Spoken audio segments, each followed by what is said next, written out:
A principios de la primavera de 1940, Ardalina Cortés preparaba su casa en Cedar City, Utah, para la limpieza de primavera anual que se había convertido en una tradición en el tranquilo barrio de Juniper Lane. La modesta casa de 2 pisos, que Ardalina y su esposo Frederick Cortés habían comprado 7 años antes, era conocida localmente por su buen estado de conservación y la meticulosa atención al detalle que Frederick, restaurador de muebles de profesión, había puesto en cada reparación y renovación. El 17 de marzo de 1940, mientras revisaba objetos en el ático, Ardalina notó una ligera irregularidad en el revestimiento de madera cerca de la buhardilla oriental. Conociendo la artesanía de su esposo, se dio cuenta de que una sección del revestimiento no coincidía con la pátina de la madera circundante. Al examinarlo más de cerca, descubrió que el panel estaba suelto y, al retirarlo, reveló una pequeña cavidad en la pared.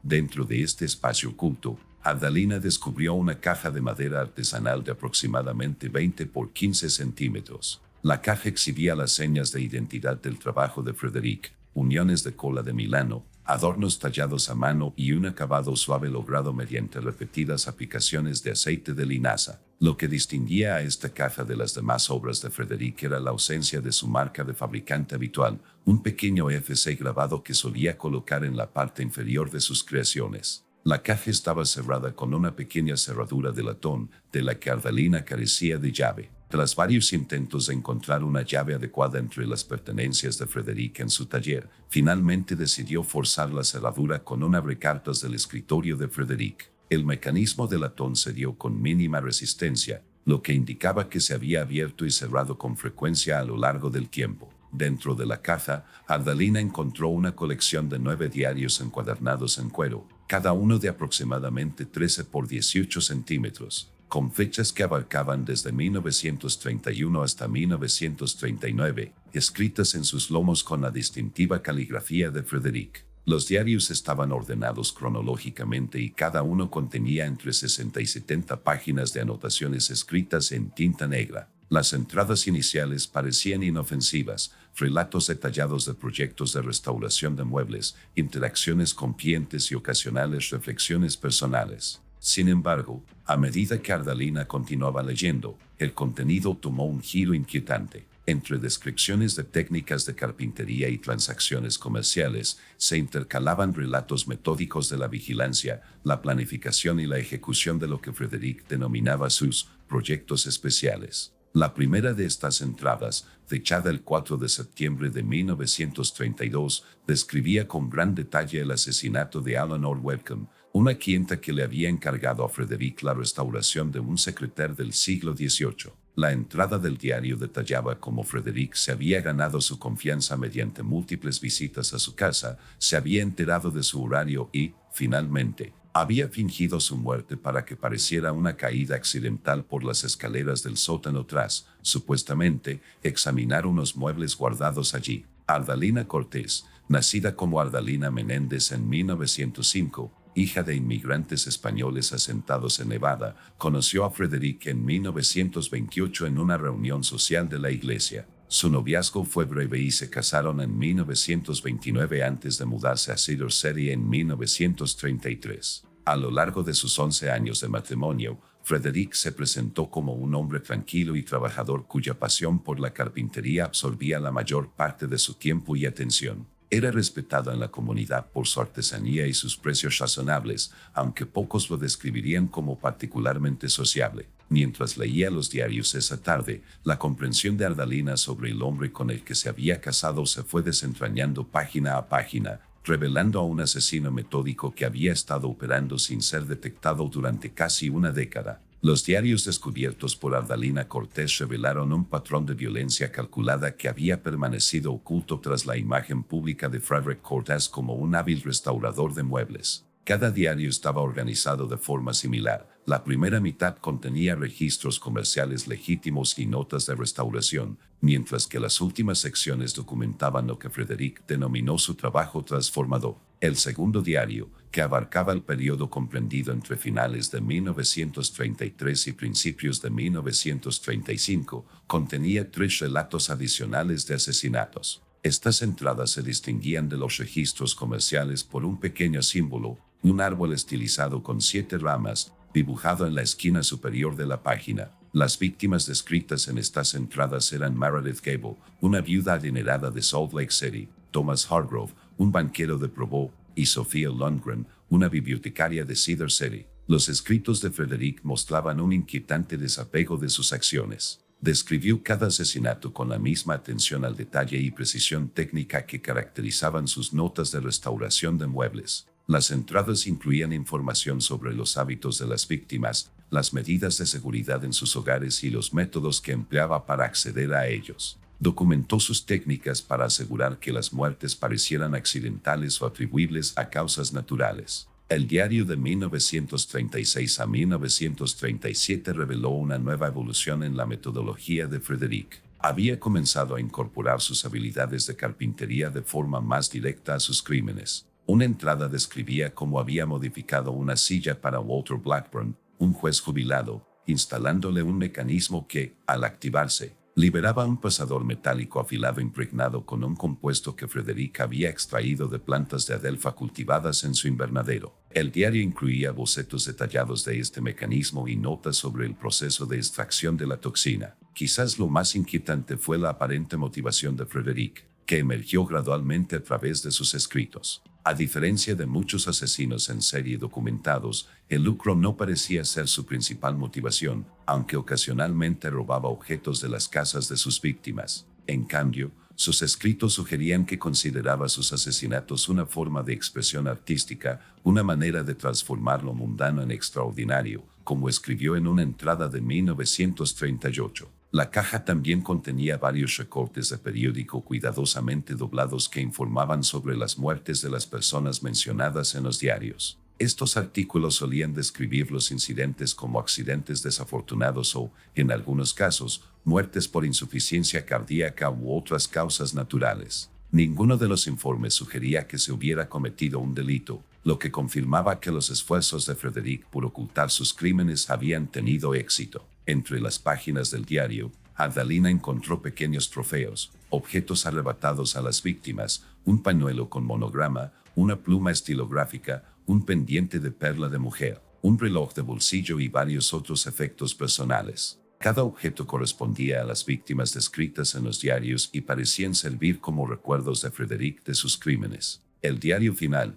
fechado en 1939, contenía notas de planificación para futuros proyectos, incluyendo información sobre la vigilancia de 4 personas en la zona de Cedar City. Entre las posibles víctimas se encontraba el reverendo Michael Sullivan, de la iglesia presbiteriana local, donde Frederick y Adalina asistían a los servicios dominicales. El diario incluía notas detalladas sobre la rutina diaria del reverendo, la distribución de su casa y bocetos preliminares de lo que Frederick describió como un mecanismo de intervención divina que se instalaría en la silla de lectura del reverendo. Mientras Adalina reconstruía la magnitud de los crímenes de su esposo a través de estos diarios, se dio cuenta de que tenía en sus manos pruebas de al menos 9 asesinatos que habían pasado desapercibidos para las autoridades. La comprensión de que había compartido su vida con un asesino metódico durante más de una década, preparando sus comidas, manteniendo su hogar y apoyando su negocio, la dejó en un profundo estado de shock.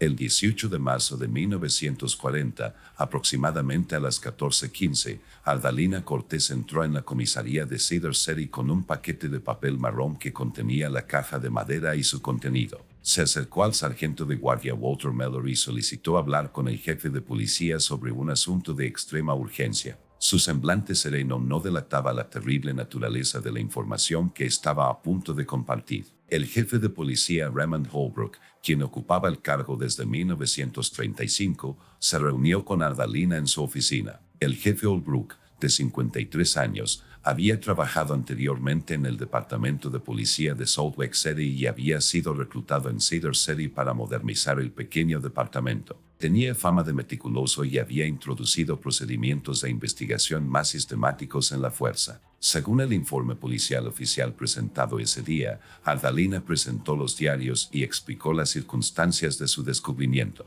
El jefe Holbrook inicialmente abordó su declaración con escepticismo, ya que Frederick Cortés no tenía antecedentes penales y era considerado un hombre de negocios respetable. Sin embargo, tras un examen preliminar de los diarios y su contenido, Holbrook reconoció la posible gravedad de la situación. El jefe asignó inmediatamente al detective Marcus Whitfield al caso. Whitfield, de 37 años, era el investigador más experimentado del departamento, tras haber recibido formación en la recién creada Academia Nacional del FBI en 1937. Whitfield comenzó fotografiando cada página de los diarios y catalogando los objetos encontrados en la caja. La investigación se desarrolló con cautela. Frederick Cortés no fue detenido de inmediato, ya que las autoridades necesitaban verificar primero la información contenida en los diarios. El detective Whitfield formó un pequeño equipo, compuesto por los agentes James Rustin y Daniel Cooper, para comenzar a cotejar las muertes mencionadas en los diarios con los registros oficiales. El equipo se centró primero en la presunta víctima más reciente, Martin Granger, un ingeniero ferroviario jubilado que falleció en noviembre de 1939. Según el diario de Frederick, este había modificado la medicación de Granger, sustituyendo sus pastillas para el corazón por comprimidos de aspecto similar que contenían un extracto concentrado de dedalera. La causa oficial de la muerte de Granger se registró como insuficiencia cardíaca, lo cual coincidía con el pronóstico de una intoxicación digitálica por dedalera. Con el permiso del médico forense del condado, el Dr. Harold Jenkins, los investigadores exhumaron el cuerpo de Granger del cementerio de Cedar City el 21 de marzo de 1940. Un análisis toxicológico realizado por el Dr. Jenkins confirmó la presencia de compuestos digitálicos en muestras de tejido a niveles significativamente más altos que los que estarían presentes en los medicamentos recetados. Esta confirmación dio credibilidad a los relatos de Frederick y aceleró la investigación. Se recuperaron los registros de otras víctimas mencionadas en los diarios de diversas jurisdicciones de Utah. De las 9 muertes descritas en detalle, 7 se clasificaron como accidentes, una como suicidio y una como causas naturales. Mientras la investigación estaba en curso, Ardalina Cortés fue trasladada a un lugar seguro en las afueras de Cedar City. El jefe Holbrook, preocupado por su seguridad si Frederick descubría que se habían encontrado sus diarios, dispuso que se quedara con su hermana en Ely, Nevada. Antes de partir, Ardalina proporcionó a los investigadores información detallada sobre el taller de Frederick, sus herramientas y sus proyectos actuales. El 23 de marzo, se formó un equipo de vigilancia para vigilar a Frederick Cortés, quien seguía sin estar al tanto de la investigación. Los agentes observaron que su rutina diaria no había cambiado. Salía de su residencia aproximadamente a las 7:30 de la mañana, trabajaba en su taller del centro hasta las 6 de la tarde y luego regresaba a casa. 2 noches, visitó la casa del reverendo Sullivan, aparentemente para hablar sobre la reparación del mobiliario de la iglesia. Mientras Frederick se encontraba en su taller el 25 de marzo, un equipo dirigido por el detective Whitfield ejecutó una orden de registro en la residencia de Cortés. El registro reveló una habitación oculta en el sótano, accesible a través de lo que parecía ser una pared sólida en el sótano. Este espacio oculto contenía un pequeño laboratorio con equipo químico, libros de referencia botánica y diarios que documentaban experimentos con diversas sustancias tóxicas derivadas de plantas. Entre las pruebas adicionales recuperadas en esta habitación oculta se encontraban bocetos detallados de dispositivos mecánicos diseñados para administrar dosis letales de toxinas o provocar accidentes fatales. También se encontraron mapas que marcaban la ubicación de las viviendas de las personas mencionadas en los diarios, así como de varias personas aún no mencionadas, lo que sugería posibles futuras víctimas. La pericia técnica demostrada en el taller y laboratorio oculto de Frederick Cortés reveló un enfoque metódico para el asesinato que le había permitido operar sin ser detectado durante casi una década. El análisis forense de los materiales recuperados de su espacio de trabajo proporcionó a los investigadores una perspectiva sin precedentes sobre sus técnicas. Frederick se había forjado una reputación como maestro artesano especializado en la restauración de muebles antiguos. Esta profesión le permitía acceder legítimamente a los hogares de clientes adinerados de todo Utah. Sus registros comerciales, meticulosamente guardados en la primera página de sus diarios, documentaban visitas a más de 140 hogares diferentes entre 1931 y 1940. El Dr. Leonard Fisher, químico de la Universidad de Utah, asesorado en el caso, examinó las muestras botánicas y los compuestos químicos encontrados en el laboratorio de Frederick. Su análisis reveló que Frederick había cultivado y procesado numerosas plantas tóxicas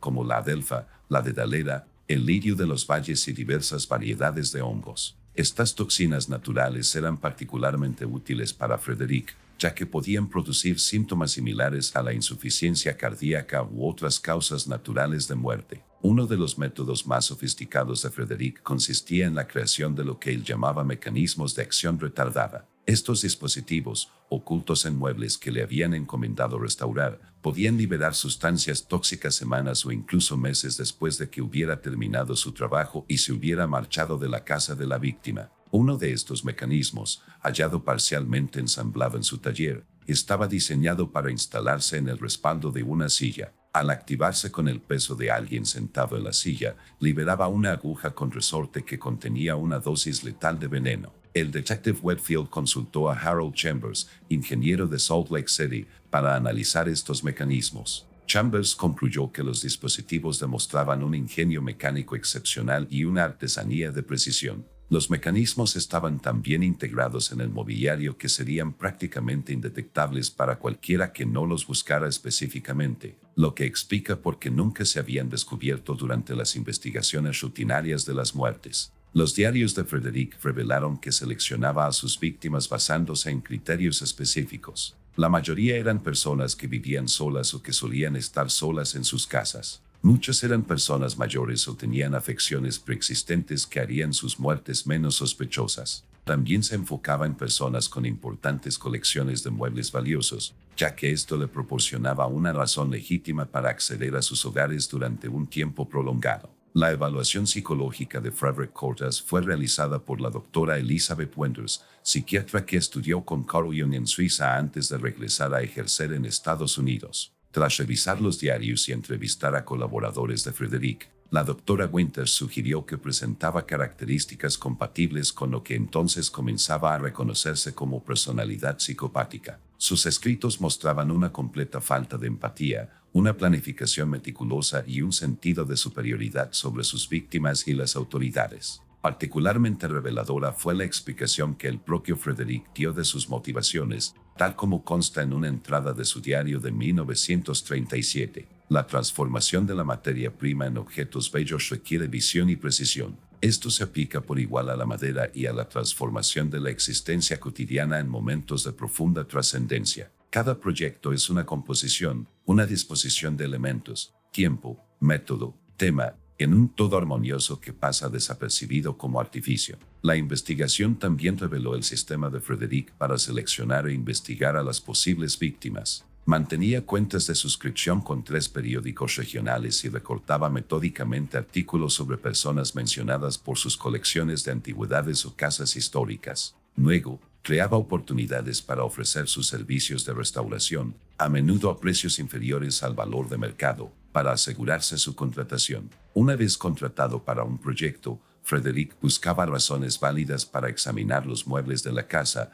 mapeando su distribución y anotando las medidas de seguridad, las rutinas de los miembros del hogar y los posibles desafíos. Esta información se registraba en pequeños cuadernos de bolsillo antes de transferirla a sus diarios principales. La preparación de Frederick para cada asesinato solía durar varios meses. Desarrollaba un plan específico basado en los hábitos y el entorno familiar de la víctima, construía los dispositivos mecánicos necesarios y preparaba las toxinas adecuadas. Luego, creaba oportunidades para implementar su plan, a menudo durante visitas de seguimiento para comprobar el progreso de las restauraciones previas. El 27 de marzo de 1940, tras reunir y verificar suficientes pruebas, el jefe Raymond Holbrook autorizó el arresto de Frederick Cortas. El arresto se planeó cuidadosamente para evitar cualquier posibilidad de que Frederick se enterara de la investigación y destruyera pruebas o perjudicara a terceros. Los agentes James Ruston y Daniel Cooper, haciéndose pasar por clientes potenciales,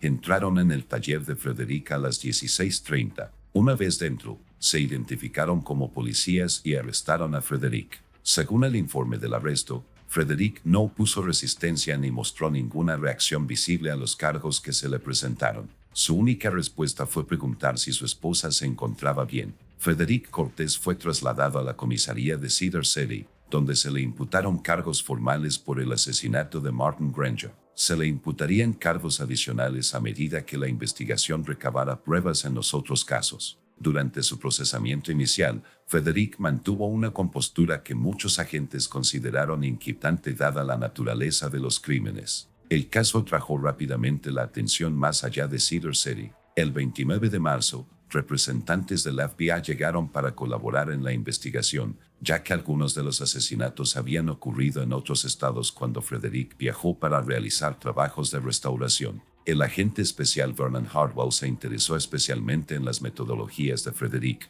reconociendo su importancia para el desarrollo de técnicas de investigación para casos similares en el futuro. La primera comparecencia de Frederick ante el tribunal tuvo lugar el 2 de abril de 1940 ante el juez William Blackstone. Durante la audiencia, Frederick declinó la representación legal, afirmando que deseaba defenderse a sí mismo. Cuando se le preguntó cómo se declaró culpable del asesinato de Martin Granger, Frederick respondió: "Reconozco la autoría de la obra en cuestión". Tras esta inusual declaración, el juez Blackstone se declaró inocente de Frederick y ordenó una evaluación psicológica para determinar su aptitud para el juicio. El Dr. Richard Bennett, del Hospital Estatal de Utah, realizó esta evaluación durante 2 semanas y concluyó que Frederick era plenamente consciente de la naturaleza y las consecuencias de sus actos, así como del proceso legal en su contra. El 18 de abril, Frederick solicitó inesperadamente una reunión con el jefe Holbrook y el fiscal de distrito Gerald Morrison.